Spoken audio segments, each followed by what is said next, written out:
So hello বন্ধুরা, সবাই কেমন আছো? আশা করি ভালো আছো। আমিও খুব খুব খুব ভালো আছি। তো আমার চ্যানেলে সবাইকে স্বাগতম।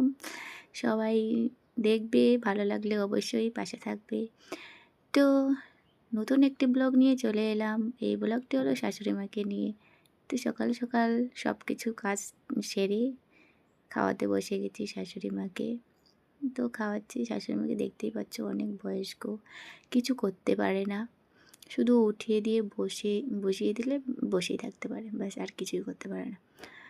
তো দেখতে থাকো, আমাদের ভিডিও ভালো লাগলে অবশ্যই পাশে থাকবে, আশা করব পাশে থাকবে। তো দেখতে পাচ্ছ, খাওয়াচ্ছে, খাওয়ানোর পর একটু পায়েস করেছিলাম, পায়েস শেষে খাইয়ে দিলাম। তারপর কথায় আছে না, বৃষ্টি থেমে গেলে যেমন ছাতাটাকে তখন বোঝা মনে হয়, ঠিক তেমনই কিছু কিছু মানুষের ক্ষেত্রে যখন বাবা মা ভালো থাকে, সুস্থ থাকে, তখন মনে হয় না বাবা মা দিতে পারছে, করতে পারছে, তখন খুব ভালো লাগে।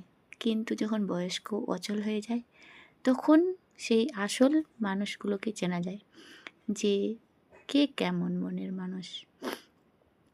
তো বয়স্ক হয়ে গেলেও কিছু কিছু মানুষ, ছেলে মেয়ে আছে যে বাবা মাকে দেখে না, বাইরে রাখে, খেতে দেয় না, অনেকেই দেখছি। তো আমার শাশুড়ি মাকে দেখছি, ওনার ছেলে বেশ ভালোই দেখে। তো ভগবান আমাকেই মনে হয় পাঠিয়েছে দেখাশোনা করার জন্য।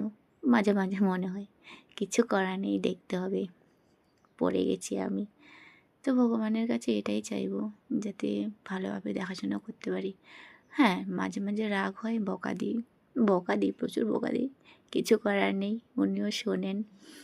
তো তবু আমাকেই দেখতে হবে, ফেলে তো দিতে পারবো না।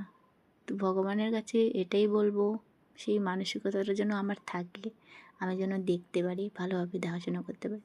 তবে অনেকেই ভাববে ভিডিও করার জন্য এসব ন্যাকামো করছে, কিন্তু না, আমি অনেক বছর ধরে শাশুড়ি মা এইভাবে পড়ে আছে, 4-5 বছর ধরে দেখছি। তো কিচ্ছু করার নেই, আমি দেখে থাকতে পারি না, দেখতেই হবে। তো সবাই পাশে থাকবে, সাপোর্ট করবে। তো শাশুড়ি মা মা বলে ডাকে। তো আরও ইচ্ছা আছে অনেক কিছু করার। তো দেখতে থাকো, পারবো কি না জানি না। তো টাটা, পাশে থাকবে সবাই।